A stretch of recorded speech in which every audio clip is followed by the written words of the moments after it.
This video is about deciding when to cite something. The quick answer is always, you won't be wrong. Of course, it is a little more complicated than that, but don't worry, we're going to look at a variety of sources and explore why you should cite them. There are four main reasons for providing citations with your work. We're really only going to look at giving credit and confirming accuracy. You are just getting started after all.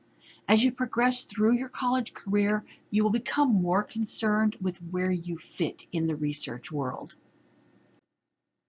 No matter how much of an expert you become in the process of conducting your research, when you started, you had little or no knowledge of the subject. You are compiling information from a wide variety of professional scholars who have laid the groundwork for you. Every paragraph you write should serve a purpose and provide evidence that supports the answer to your research question. You have to show where you got that evidence.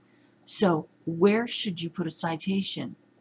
There are several statements in this paragraph that require a citation, but if all of the information comes from the same page on the same source, you can use only one footnote for the entire paragraph. If it came from multiple pages, you need to demonstrate that.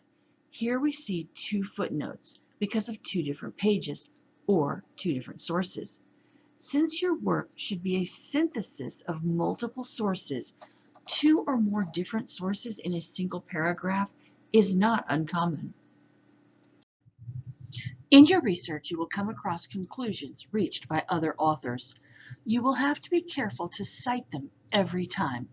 They may not look like conclusions and definitely may not be in the last paragraph of the document you're reading.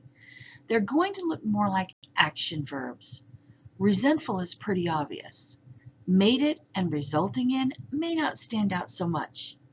Always remember that if you're attributing thoughts, feelings, or actions to others, even situations, you need to cite the original author who helped you discover that. Resentment is a tough thing to prove, so not only should there be a citation, there should be examples. If the author of the original source did not prove his point by demonstrating with examples, you cannot move that blanket assumption into your paper. One way you can tell if a statement needs a citation is by the declarative words. If you use a statement that indicates an opinion, declaration, or action, it needs a citation. Because is a really good example. Every time you use the word because, you need a citation.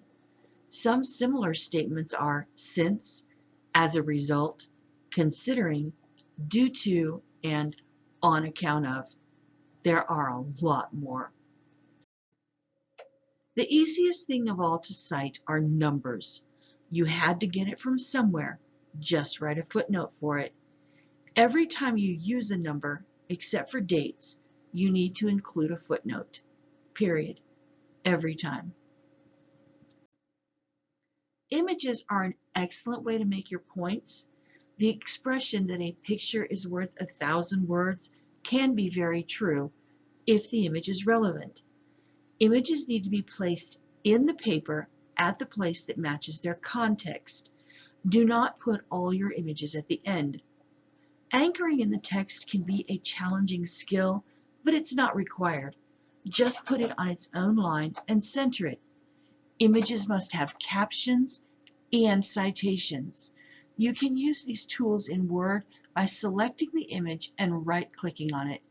Your source must be included in your bibliography. I warned you, everything needs citations. I hope you see now that if you're writing the paper with appropriate evidence and supporting information, the citations kind of write themselves. If you don't have a citable source, you probably need to find a different source.